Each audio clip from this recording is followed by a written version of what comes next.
नमस्कार दोस्तों, JP stenograph YouTube channel पर आपका स्वागत है। यह डिक्टेशन 80 शब्द प्रति मिनट का होगा, जो कि 7 मिनट तक बोला जाएगा। 10 सेकंड बाद स्टार्ट किया जाएगा। दोस्तों, इस डिक्टेशन का पीडीएफ आपको टेलीग्राम ग्रुप पे मिलेगा, जिसका लिंक डिस्क्रिप्शन में दिया हुआ है। आप वहाँ से जाके डाउनलोड कर सकते हैं। साथ ही यह डिक्टेशन और इसका पीडीएफ व्हाट्सएप ग्रुप पर भी प्राप्त किया जा सकता है, जिसका लिंक डिस्क्रिप्शन में दिया हुआ है। आप वहाँ से जाके ज्वाइन कर सकते हैं। Ready, start. अब दिल्ली सरकार के सामने चुनौती है कि वह किस तरह मुख्य सचिव के साथ तालमेल बिठाकर काम कर पाती है। मुख्य सचिव का कार्यकाल समाप्त होने को था, तब दिल्ली सरकार ने सर्वोच्च न्यायालय में गुहार लगाई थी कि नए मुख्य सचिव की नियुक्ति में उसकी पसंद स्वीकार की जानी चाहिए। उसमें तर्क दिया गया था कि चूंकि नए दिल्ली सेवा अधिनियम को न्यायालय में चुनौती दी गई है, इसलिए केंद्र को इस मामले में हस्तक्षेप का अधिकार नहीं है। मगर अदालत ने केंद्र को मौजूदा मुख्य सचिव का कार्यकाल 6 महीने तक बढ़ाने की इजाज़त दे दी थी।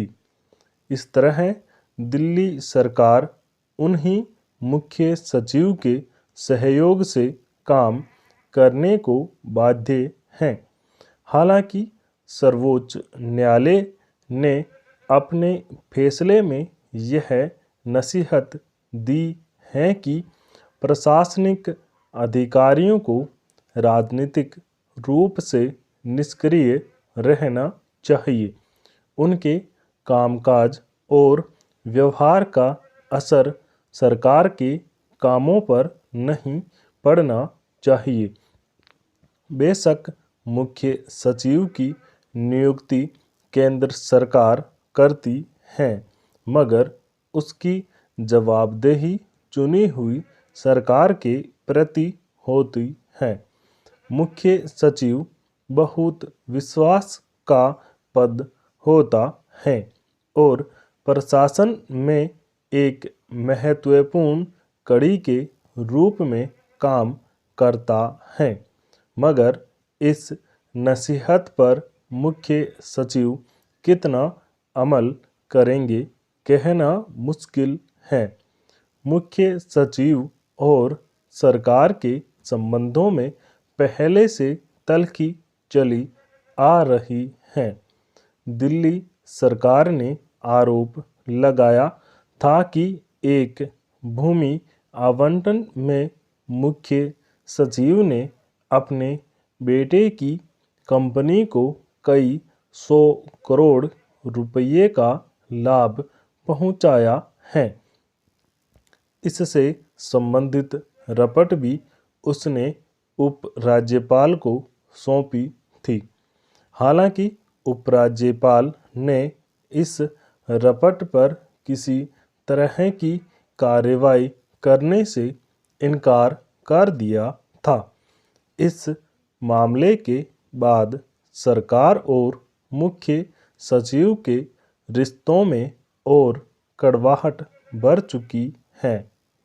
हालांकि मुख्य सचिव का रुख प्राय दिल्ली सरकार के विरुद्ध ही देखा गया है। वे अपनी जवाबदेही केंद्र सरकार और उपराज्यपाल के प्रति समझते रहे हैं।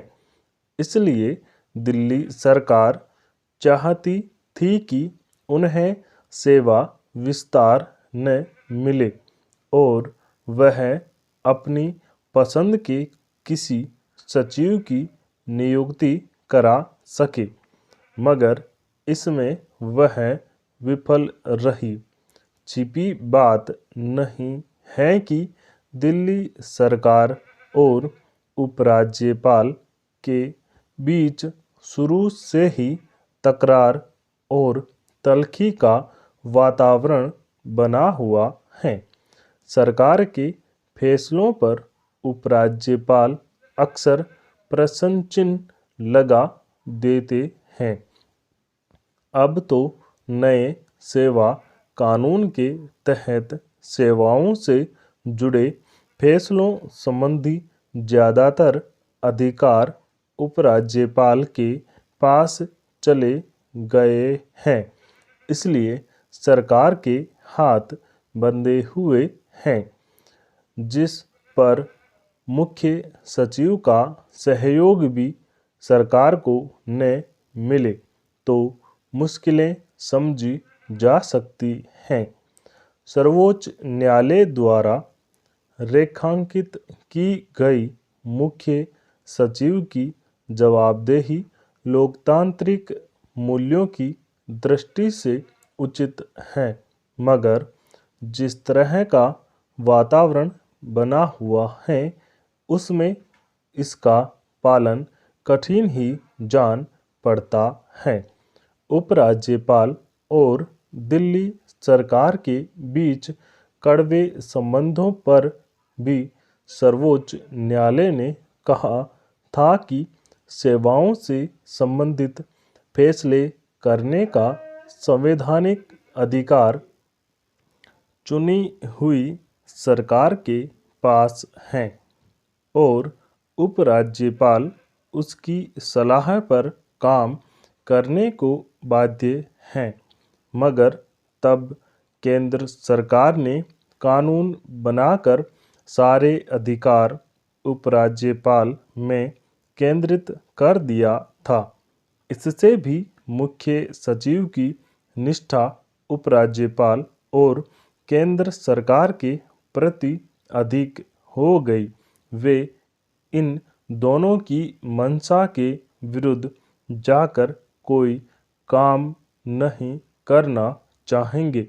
इस तरह दिल्ली सरकार के कामकाज में अड़चनें दूर होती नजर नहीं आ रही। चिंता की बात है कि ऐसी राजनीतिक तनातनी के बीच नुकसान आखिरकार आम लोगों का होगा। स्टॉप।